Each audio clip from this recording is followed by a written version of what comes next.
Salut, moi je m'appelle Foutou André, je suis angolais, mais je vis en Italie depuis 1989.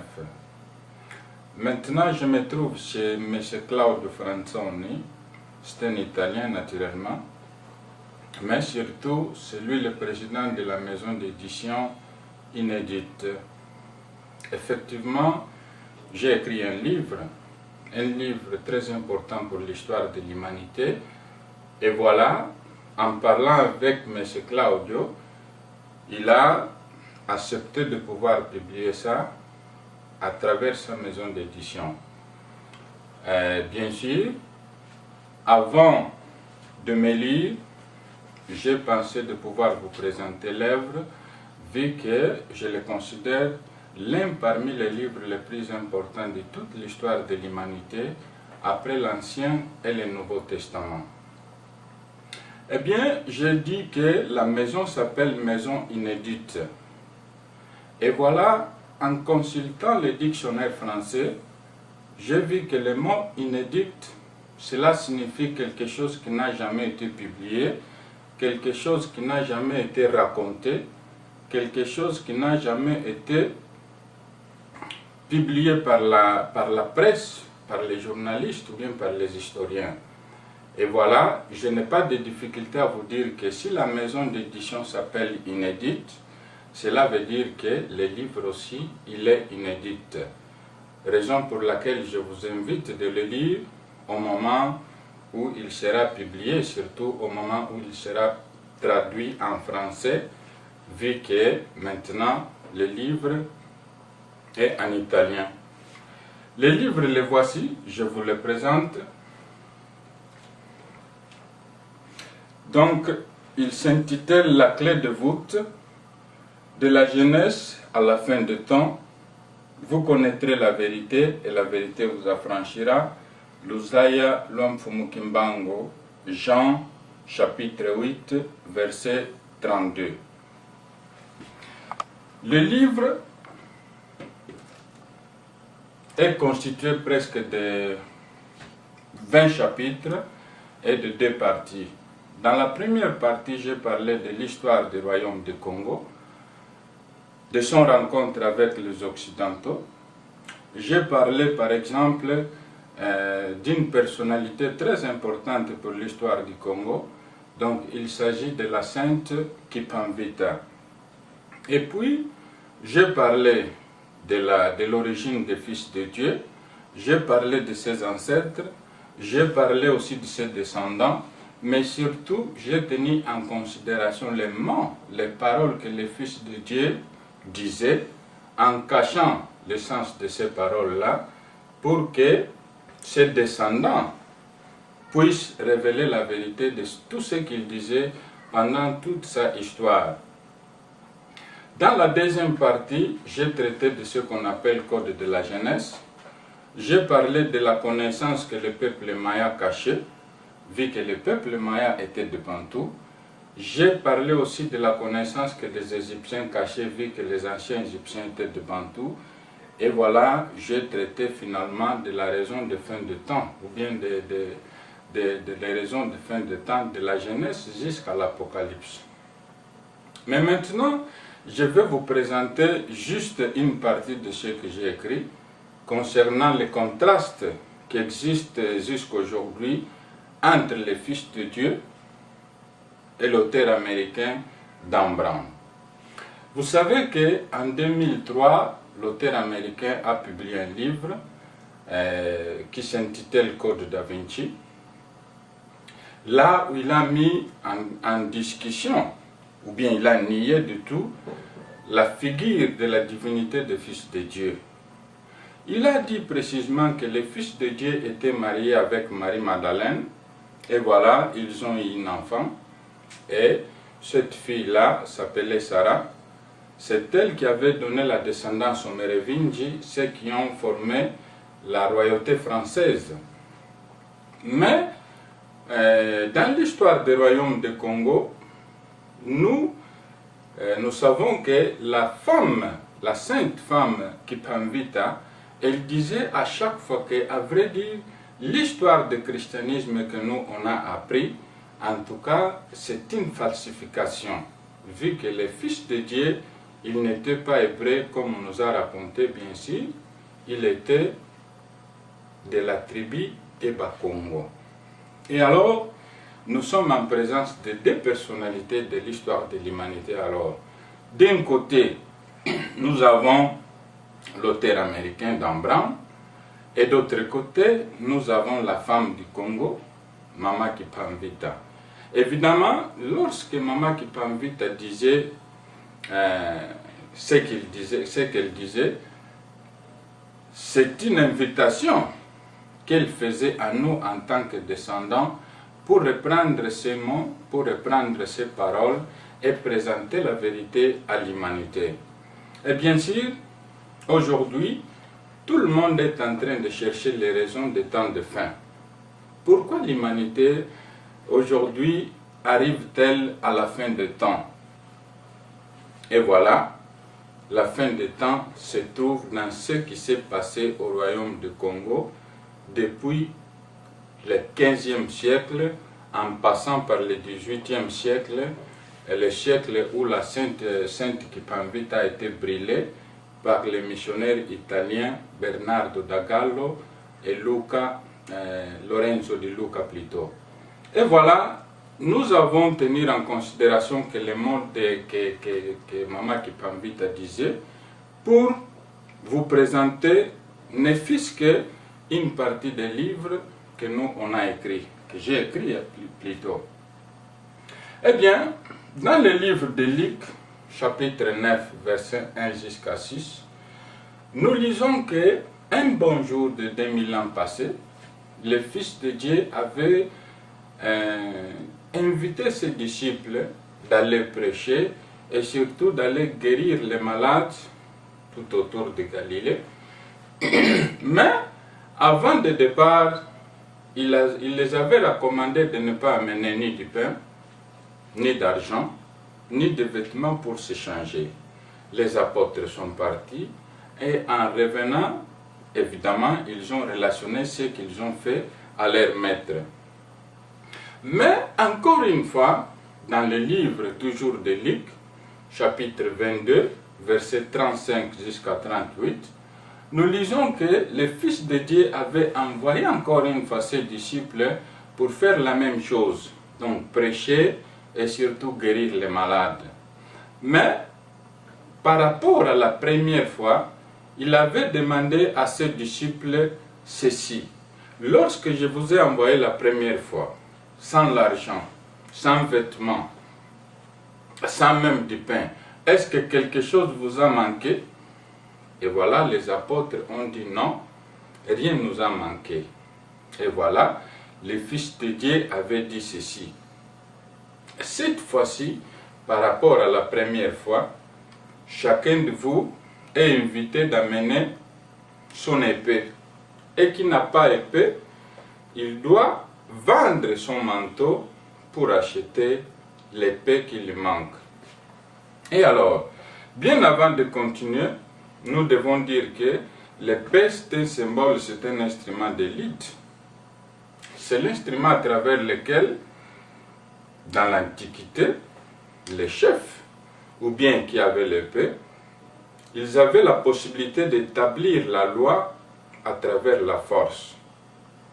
Et pourquoi le Fils de Dieu alors avait recommandé à ses disciples pour que chacun d'eux puisse avoir une épée? Celle-ci, c'est la question qu'on doit se poser. Je m'excuse.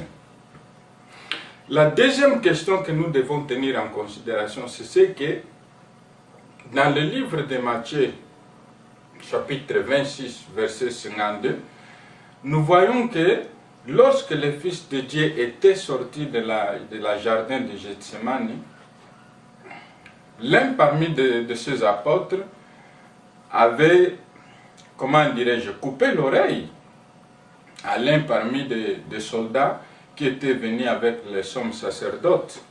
Et voilà, le Fils de Dieu avait dit: il faut remettre ton épée là où il était, parce que ceux qui sont capables de tuer avec le peu, ils vont mourir avec ça.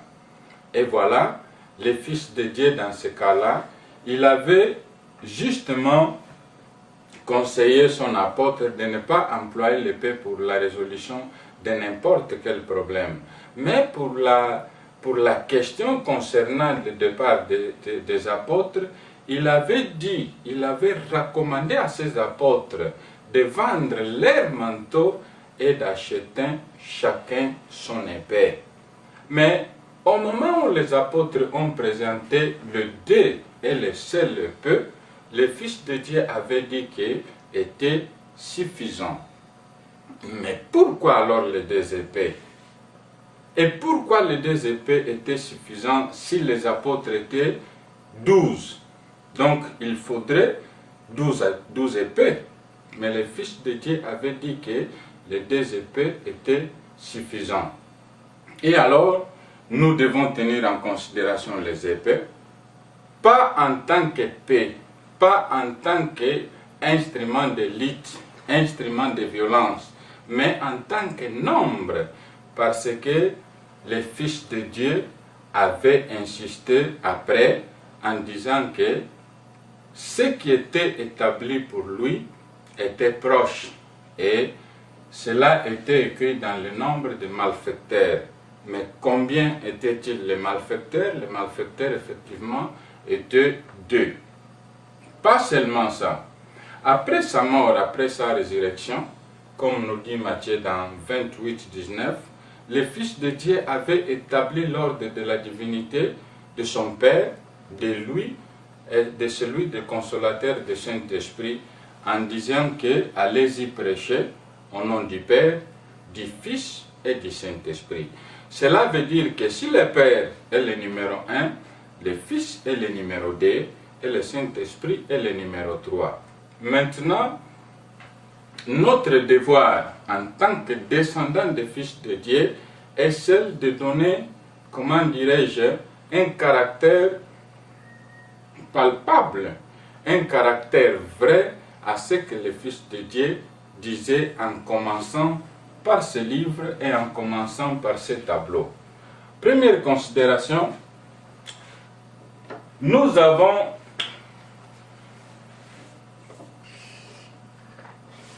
une croix avec nous. Comme vous voyez, cette croix-là n'a rien, et chacun de Dieu, qu'on dise par exemple les oraux, les mitraillistes et tout consort, disent que, à vrai dire, la croix n'était pas le symbole de la souffrance et de la mort des fils de Dieu. Les témoins de Jéhovah, par exemple, disent que les mots stauros du grec, cela ne veut pas dire croix, bien sûr poteau. Donc le Fils de Dieu n'était pas pendu sur la croix, bien sûr, il était pendu sur un poteau. Mais pour que le Fils de Dieu démontre à l'humanité qu'il était pendu sur la croix, et la croix c'est un symbole qui est, comment dirais-je, qui est le symbole de la connaissance. Il est appelé par l'humanité et surtout par l'auteur américain Dan Brown de prouver la connaissance cachée dans ce symbole. Et voilà, nous dessinons une autre croix.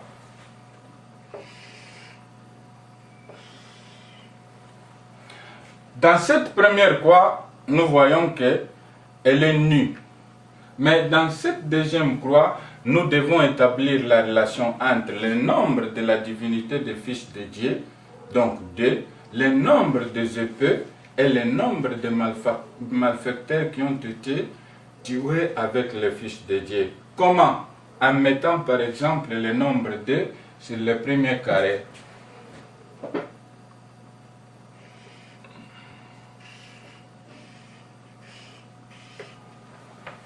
Comme vous voyez, nous avons considéré d'abord les carrés de croix. En second lieu, nous avons considéré le carré aussi de ce nombre 2. Et alors, ce nombre, nous le voyons comme un nombre irrégulier, parce que il est capable de faire le mouvement de descendance en commençant en haut, mais il est aussi capable de faire le mouvement d'ascendance en commençant par bas. Et alors nous devons établir le point de départ. Donc si nous mettons un point ici, cela veut dire que nous avons ordonné ce nombre-là. Donc le seul point de départ en ce moment-ci, c'est celle-ci qui est en bas, que David Wabeladio Pai, celui que le consolateur du Saint-Esprit, Fumumosi Simo Kimbangu, avait révélé cette connaissance-là.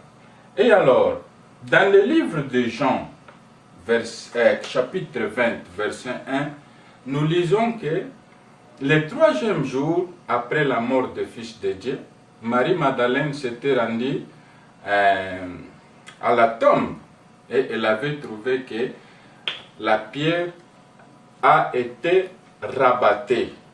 Alors, nous aussi, nous devons tenir en considération le mot de rabattement pour faire la même chose avec le nombre de fils de Dieu en rabattant ça dans le deuxième carré pour assumer la structure géométrique de ce nombre-ci.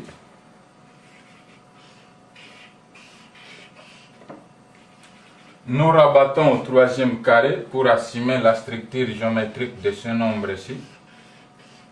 Et enfin, au quatrième carré, là où il assume cette structure, comme vous le voyez. Et alors, nous avons 4 numéros que le consolateur du Saint-Esprit, Mosi Simo Kimbangu, avait révélé à David Wabeladio Pai. Il n'est plus en tout cas, que son âme repose en paix, qu'il avait révélé en 1978 à son disciple David Wabeladio Pai.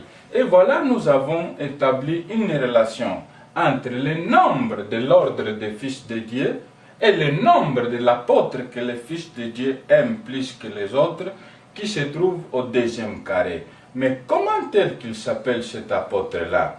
Et voilà, vous aurez toutes les informations dans ce livre, qui est le livre le plus important de toute l'histoire de l'humanité, après l'Ancien et le Nouveau Testament. Bon, nous devons faire une considération capitale concernant le surnom de celui que Dan Brown a appelé comme le témoin, qui a caché une lettre dans ses œuvres. Donc il s'agit de Leonardo da Vinci. J'ai dit que nous devons tenir en considération son surnom. Pourquoi? Parce que si je vous montre ce symbole, beaucoup de vous peuvent dire que, en tout cas, c'est un 2, parce que nous avons présenté des doigts. Mais beaucoup de vous peuvent vous dire si que non, c'est un chiffre romain, il s'agit du nombre 5. Alors, nous avons établi la relation entre le symbole, la lettre vous, et les deux nombres, donc le 2 et le 5, pour dire quoi? Pour dire ceci.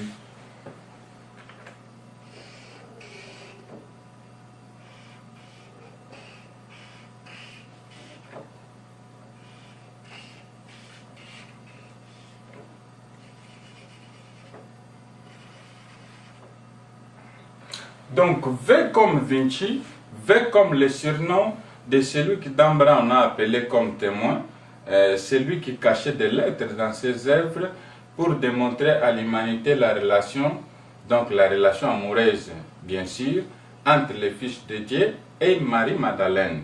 Mais la lettre vous a deux nombres, le nombre 2 en tant que deux doigts et le nombre 5 en tant que chiffre romain. Mais pourquoi Leonardo da Vinci cachait ce nombre dans ses œuvres? Voilà ce que vous aurez la possibilité de lire prochainement quand le livre sera traduit en français, vu que dans ce moment-là, il est écrit en italien. Troisième considération.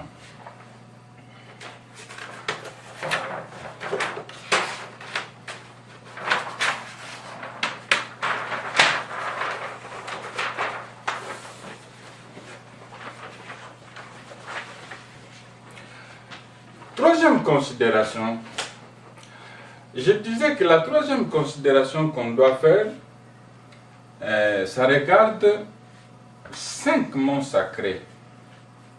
Un bon jour, en 1936, un Italien qui s'appelait Pompeo della Corte a découvert 5 monts dans le sud d'Italie. Il s'agit des monts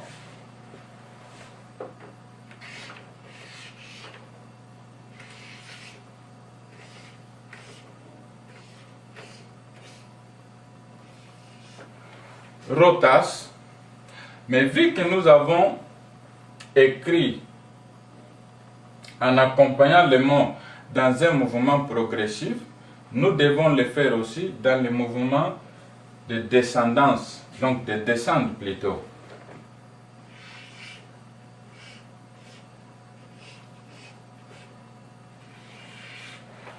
Et voilà, le deuxième mot de cette structure, c'est le mot opéra.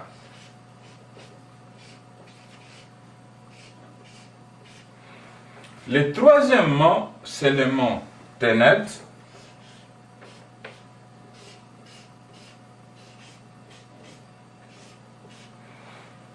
Le quatrième mot, c'est le mot arepo.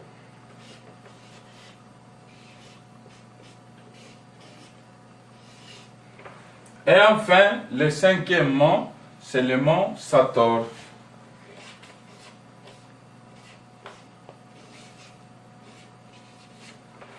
Bon, après avoir écrit ces 5 mots, quelles sont les considérations que nous devons faire à propos de la connaissance cachée dont le consolateur du Saint-Esprit avait révélé à David Wabella de Paille?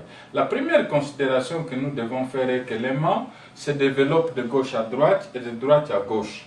Les mots se développent d'en bas pour en haut et de haut en bas. Et alors, nous devons regarder les mots pour voir que le troisième mot en horizontal, donc tenet, c'est le même mot en vertical, tenet. Donc, ces deux mots forment la croix parce qu'elles se disposent en perpendicularirité, comme ça. Et alors, la considération plus importante qu'il faut faire à ce moment-ci, c'est que nous avons 5 mots en ligne, mais nous avons aussi 5 mots en colonne. Nous pouvons dire alors que 5 lignes fois 5 colonnes est égal à 25. Donc, nous devons établir alors le nombre 25 avec la disposition de ces lettres ici.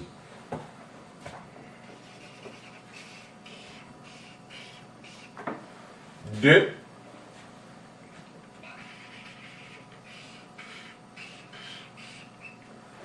cinq. Mais vu que les mots font aussi le mouvement d'ascendance, contraire au mouvement de descente, font aussi le mouvement de régression, contraire au mouvement de progression, nous devons faire aussi 5 fois 5, donc pour avoir aussi 25.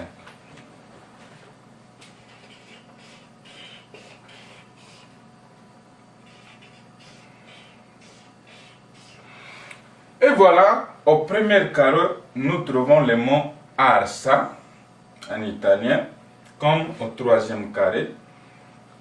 Au deuxième carré, nous trouvons le mot pour en anglais, comme au quatrième carré, nous trouvons le même mot. Mais pourquoi ces mots se disposent comme ça sur la croix de celui que nous appelons comme le Fils de Dieu? Et voilà ce que j'avais pour vous présenter concernant ce livre qui sortira prochainement pour l'édition française. Achetez-le et vous connaîtrez la vérité, seulement la vérité qui est capable d'affranchir le futur d'histoire de l'humanité, surtout le futur de chacun de nous. Merci beaucoup.